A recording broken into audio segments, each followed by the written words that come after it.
Assalamualaikum warahmatullahi wabarakatuh. Jumpa lagi dengan saya Tama Perditya di channel YouTube saya Pak Dir Dunia Binatang. Kali ini saya ingin mengulas tentang cara penanganan merpati yang kena kutil atau caplak, dan juga cara penanganan agar virus itu tidak kembali lagi ke kandang.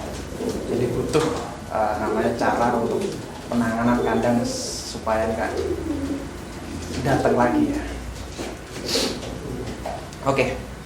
Sebenarnya kalau kita mengulas tentang kutil ini, kebetulan beberapa waktu yang lalu saya cerita ada seorang teman bercerita kepada saya merpatinya mati karena kena kutil, dan itu kutilnya tuh nggak di wajah ataupun nggak di paruh yang biasanya di paruh doang ya, tapi ternyata sekujur tubuh gitu. Nah, kenapa bisa terjadi seperti itu? Beliaunya bilang kena nyamuk. Tapi kok kalaupun memang kena nyamuk, kok itu tidak merembet ke beberapa teman. Jadi itu ada yang kena, ada yang enggak gitu. Saya awalnya membantah statement itu karena nyamuk gitu. Tapi setelah saya pelajari, memang ternyata virus pembawa kutil itu ternyata dari nyamuk dan sebagian serangga yang hidup di kotoran-kotoran merpati ya. Alhamdulillah di kandang saya tidak ada merpati yang terkena kutil ataupun caplak itu tadi. Tapi kebetulan kemarin saya sempat beli merpati hias dari luar. Dan merpati hias itu saya beli di berbeda breeder ya. Dan ternyata dua-duanya itu kena kutil, dan yang kena kutil hanya yang saya beli dari luar gitu loh. Nah, saya pelajari kenapa kok merpati di tempat saya tidak kena, tapi di merpati yang di luar saya beli itu kena gitu. Nah, saya pelajari di sini. Nah, dan kebetulan kemarin banyak teman yang cerita kalau merpatinya banyak yang kena kutil, dan mereka nggak tahu cara penanganannya, yang akhirnya ya merpati itu mati gitu loh. Nah, di sini saya simpulkan bahwa ternyata penyebab itu semua memang nyamuk pertama, dan kedua adalah kurangnya kebersihan kandang itu. Terus yang ketiga, kandang yang memang mungkin tidak terjaga kebersihannya ya. Jadi di sini saya akan memberi sebuah testimoni pengalaman saya, dan memang ini sudah saya terapkan sejak lama. Jadi alhamdulillah dari mulai tahun 2014 atau enggak 2013 ya, saya terakhir mengalami merpati kutilan. Itu kebetulan juga saya beli dari luar ya. Tapi saya dulu tuh dikasih ilmu sama yang namanya Mas Abimanyu ya. Kalau kawan-kawan semua ingat, namanya Mas Abimanyu, orang Klaten. Itu memberikan saya solusi bagaimana cara menangani kutil. Itu yang pertama, kalian harus siapkan gunting ya. Yang kedua, cotton bud. Yang ketiga, kalusol ya. Kalusol. Nah, ini adalah yang saya pakai untuk kapalan kutil mata ikan. Nah, kenapa saya pakai kalusol, nggak pakai salep 88? Karena dulu juga saya pakainya ini dan terbukti ampuh untuk menghilangkan kutil. Nah, ini ini masih baru ya. Ini bentuknya cair ya. Bentuknya cair. Jadi ini juga sangat keras banget. Ini ya. Oh, udah ada ininya ya. Ini nggak perlu cotton bud ini ya. Nah, di sini kegunaan kalusol ini agar mencegah kutil itu tumbuh kembali. Karena kutil ini sifatnya menyebar. Ketika dia udah tumbuh di satu tempat, ketika kita mungkin digunting atau kita biarkan, dia akan menyebar tanpa diberikan buah kobar. Kebetulan ada merpati saya yang kena kutil.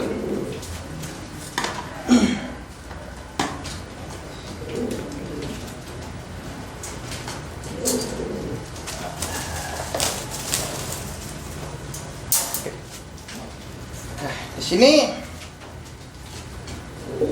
merpati saya ini kutilnya ada di sini, di bawahnya mata, di atas. Di atas ini ada juga, dan juga di sela-sela ini. Nah, yang perlu kita perhatikan adalah bukan kita mengobati kutil yang terlihat oleh mata kita tanpa kita meraba-raba badan dia, apalagi untuk jenis seperti apa ya, memang bulunya banyak ya. Sebenarnya bulunya nggak begitu banyak ya, tapi mungkin karena ya banyak ini ya.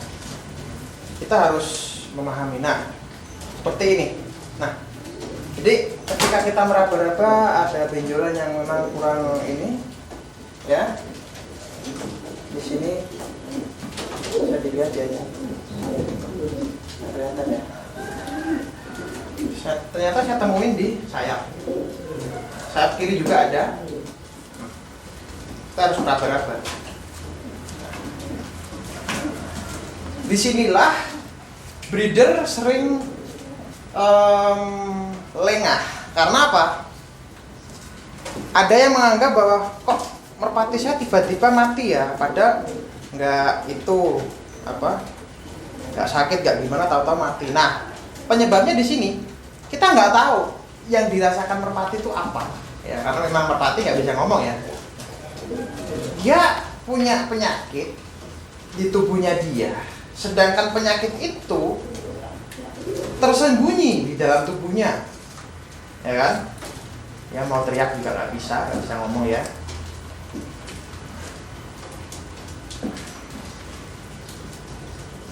Ini banyak ya, ternyata banyak ya. Saya udah menemukan 1, 2, 3, 4, 5, 6. Sebenarnya kutil ini 1. Awalnya 1. Tapi karena ini nggak ditangani dengan cepat dan memang tersembunyi awalnya gitu, akhirnya dia menyebar kemana-mana. Alhamdulillah dia masih mau makan, tapi tubuhnya udah kurus. Nih, tubuhnya udah kurus banget ini. Tapi nggak nyilet, ini masih ada dagingnya. Nah, kalau kita nggak cepat mengobati ini, dia akan kehilangan nafsu makan. Nafsu makan yang mengakibatkan dia akan mati. Di sini yang perlu kita harus motongnya dulu ya. Oke, kita mulai untuk memotong kutil ini ya, agar kutil ini nggak menyebar. Nah, ini ya, di sini ya, kita harus memotong.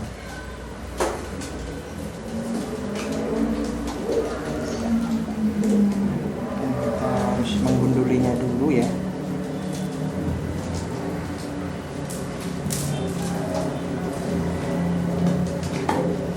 Penampakannya seperti ini ya. seperti itu, kuning. Ini berisi nanah ini.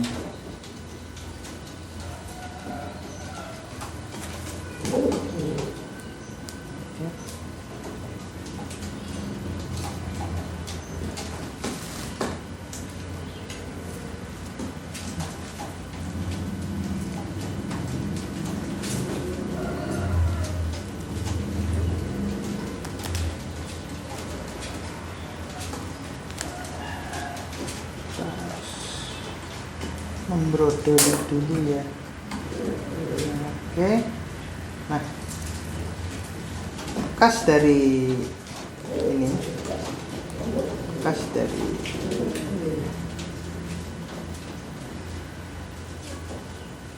kita berikan halusol ya.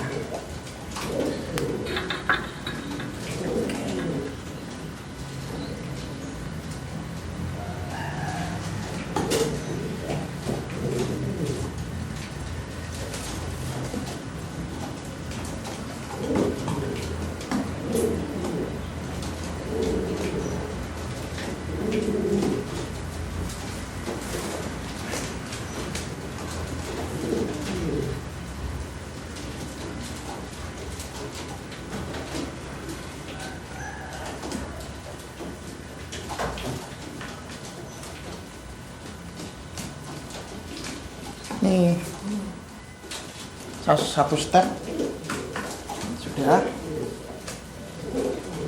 Lanjut ke yang ini. Banyak ini.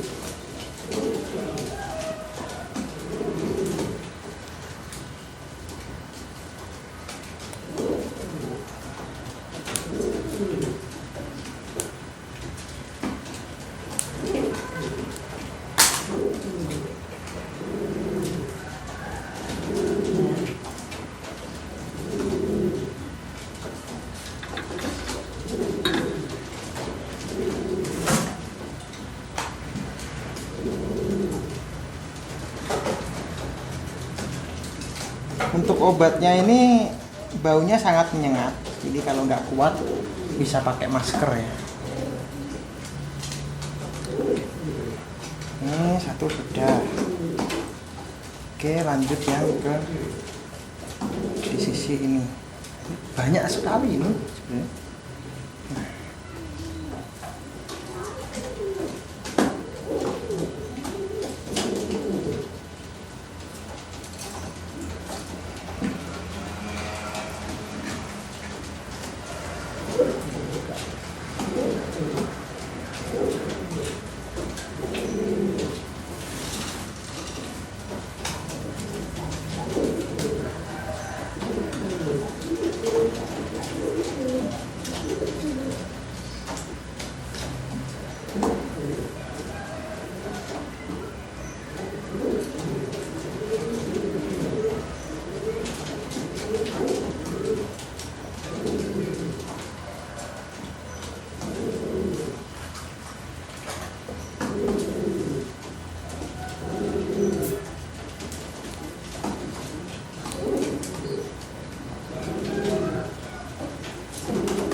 Jadi setiap kita potong kita harus kasih agar virusnya ini mati. Virusnya ini mati, nggak menyebar kemana-mana dan nggak bertambah parah. Sebenarnya saya pakai ini sih, harus pakai yang buat ini ya, apa? Lebih efektif gini sih. Oke.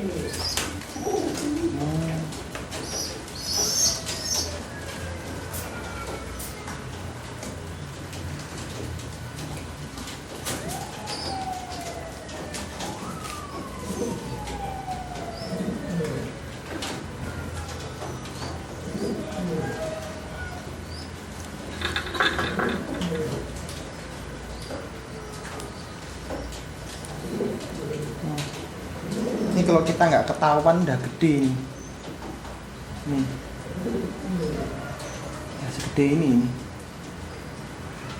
Ya kan?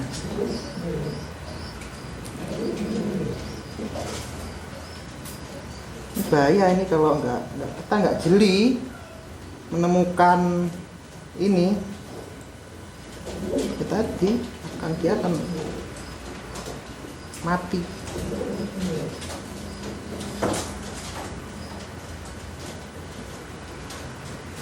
Jadi yang mungkin teman-teman rasakan,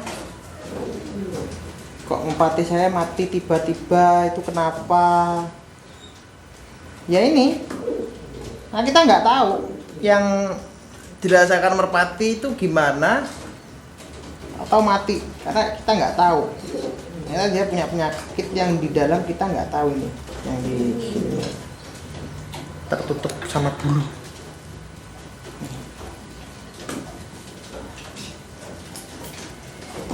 Oke.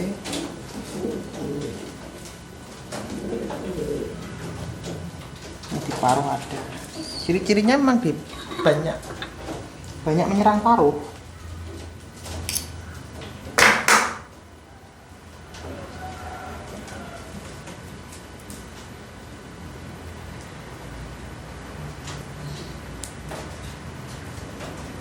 Paruh hati-hati ya, jangan sampai makan ini.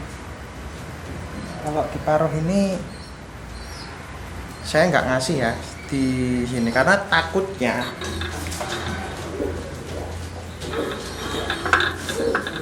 nanti dia dimakan. Saya sarankan kalau di paruh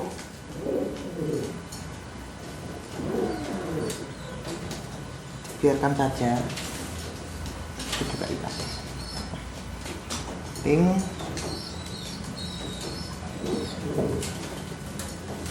Kalau di atas ini sih, di atas hidung masih nggak apa ya.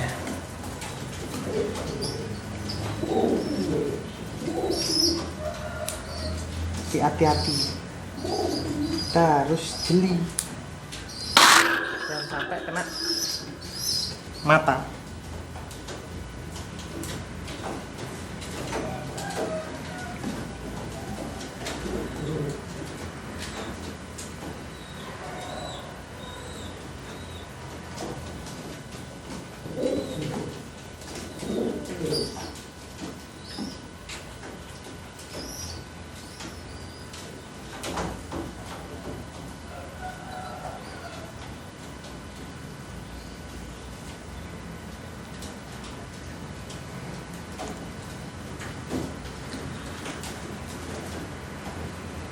Kita sambil tiup ya, biar cepat kering, nggak melebar ke mulutnya dia. Nah, jadi kutil ini walaupun beberapa kali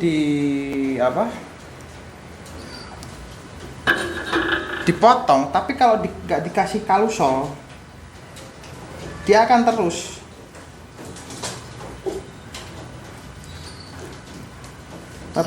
tumbuh.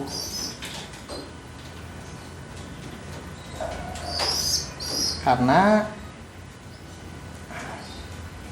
dia selnya ini belum mati.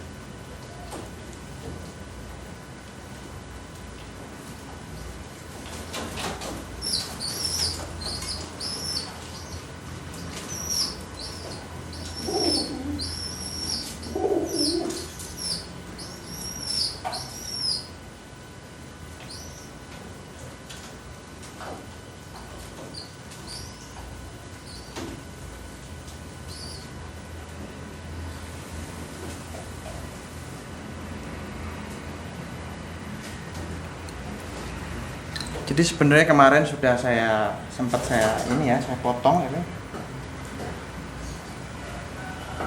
saya biarkan dulu apakah ini tuh ganas atau enggak. Ternyata saya pakai cara yang dulu sama yang seperti apa Mas Abimanyu dulu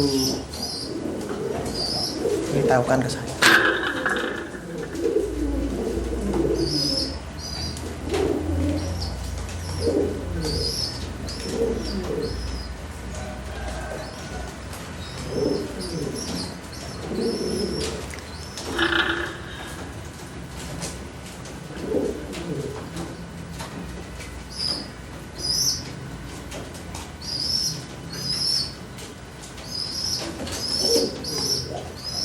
Dan rata-rata penyakit ini memang menyerang ke piikan merpati ya.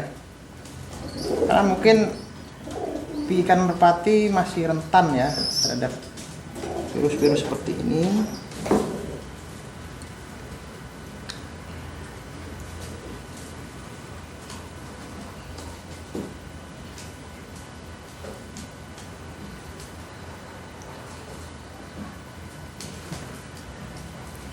Oke, udah selesai pemulihannya nanti.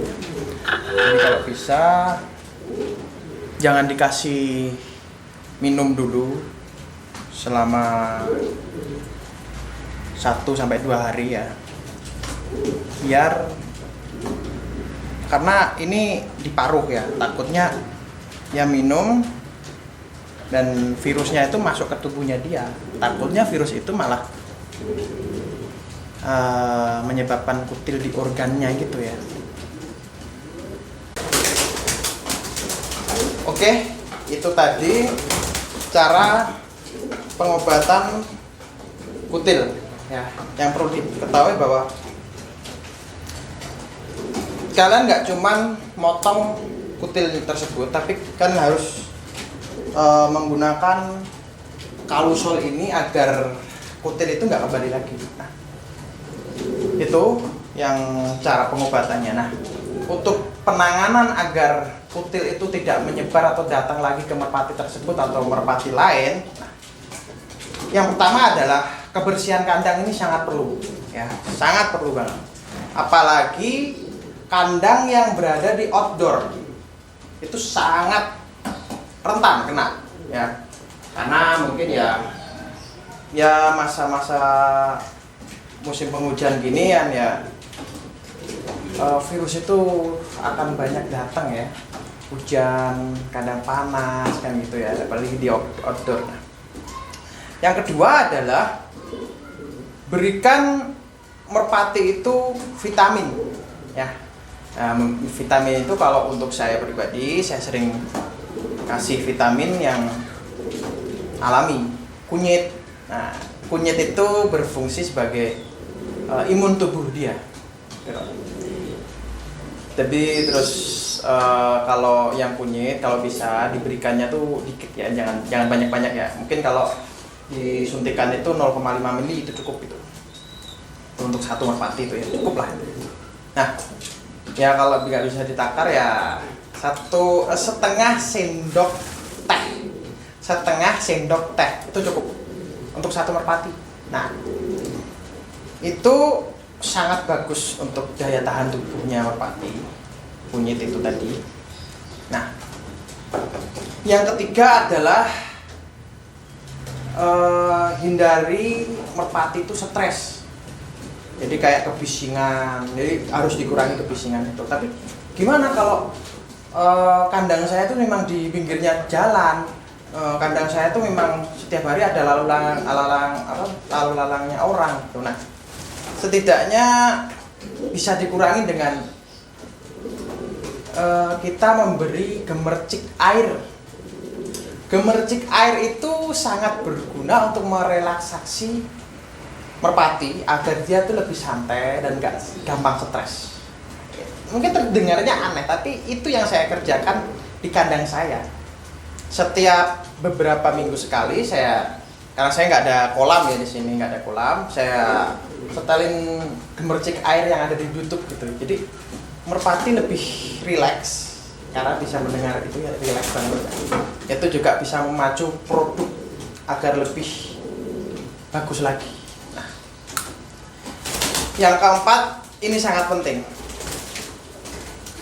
Jika ada genangan air di sekitar kandang, tolong lekas dibersihkan.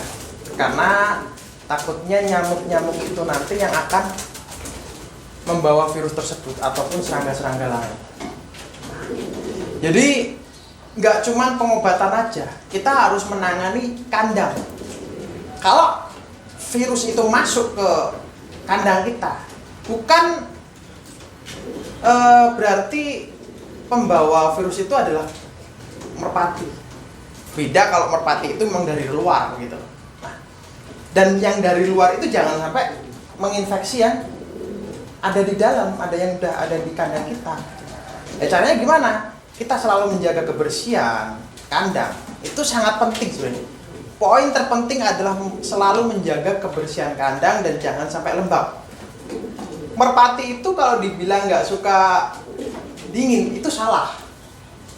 Merpati juga suka dingin karena di tempat dia berasal itu dia dingin. Di Eropa, merpati hias ya, itu dingin. Cuman dinginnya tuh bukan dingin lembab, dingin yang kering. Ya, dan kalaupun kita nggak bisa menciptakan seperti itu ya minimal kita jangan sampai ada genangan di kandang. Atau bisa dibilang ya merpati terkadang beberapa jenis itu suka apa ya, kalau bahasa Jawanya itu ngawut-ngawut ya, apa buang makanan, buang apa ini minuman gitu ya, sering diciprat-cipratin kemana-mana. Itu yang kita harus hindari, kita harus langsung bersihkan. Jangan sampai kandang itu lembab, karena lembab itu akan cepat untuk virus ataupun bakteri itu berkembang biak dan menyebabkan kandang itu terjangkit virus ke merpati. Jadi saran saya adalah di masa-masa musim penghujan seperti ini dan peralihan ke mungkin sebentar lagi mau ke musim kemarau ya, tolong dijaga kebersihan kandang, rutinlah memberikan vitamin, hindari merpati itu stres, itu sangat penting. Nah, mungkin cukup di sini penjelasan saya tentang cara penanganan kutil pada merpati hias. Kalau ada pertanyaan yang lebih lanjut dan mungkin ada penjelasan saya yang kurang jelas, bisa ditanyakan di nomor WhatsApp yang tertera di biodata saya di YouTube. Silakan Anda bertanya kapanpun, dimanapun. Kalau saya ada waktu, saya akan jawab. Dan kalau perlu di VC juga nggak apa-apa. Gratis, tidak bayar. Jadi silakan Anda VC kalau memang kurang jelas ataupun mungkin ada pertanyaan, Mas, ini kutilnya ada di mata, gimana caranya? Kutilnya ada di sayap, gimana? Atau ada di sekujur tubuh, gimana penanganannya? Saya akan menjawab ya. Karena kasus kutil ini kan setiap individu kan berbeda. Kalau di saya hanya 6 di kepala, itu saya mungkin bisa menjelaskan dari sini ya. Tapi kalau untuk yang lain mungkin, atau kalau kutil di rongga mulut atau di dalam itu saya jarang menemuinya ya. Tapi lebih seringnya di luar tubuhnya itu ya. Jadi silakan Anda bertanya bebas 24 jam, silakan bertanya. Yang penting saya pas nggak tidur, saya nggak sibuk, saya akan jawab. Cukup sekian penjelasan video saya. Kalau ada kurang lebihnya saya mohon maaf, karena memang saya membuat video ini berdasarkan pengalaman saya dan alhamdulillah berhasil gitu loh. Dan saya di sini hanya berbagi. Jadi ya kalau memang ada yang kurang berkenan dengan pendapat saya, monggo disanggah ataupun dikomentari, tidak apa-apa. Yang penting saya hanya menjelaskan berdasarkan pengalaman ya, bukan hal yang ngawur. Dan saya juga selalu meneliti dulu, mempelajari kenapa seperti ini, kenapa seperti itu. Itu saya akan teliti dulu, baru saya berbagi untuk kawan-kawan semua. Ya, akhir kata saya mengucapkan terima kasih atas perhatian dan support Anda semua, dan jangan lupa subscribe dan tekan lonceng agar kalian selalu mendapatkan update dari video-video saya tentang binatang. Ya, akhir kata, wabillahi taufiq wal hidayah. Assalamualaikum warahmatullahi wabarakatuh.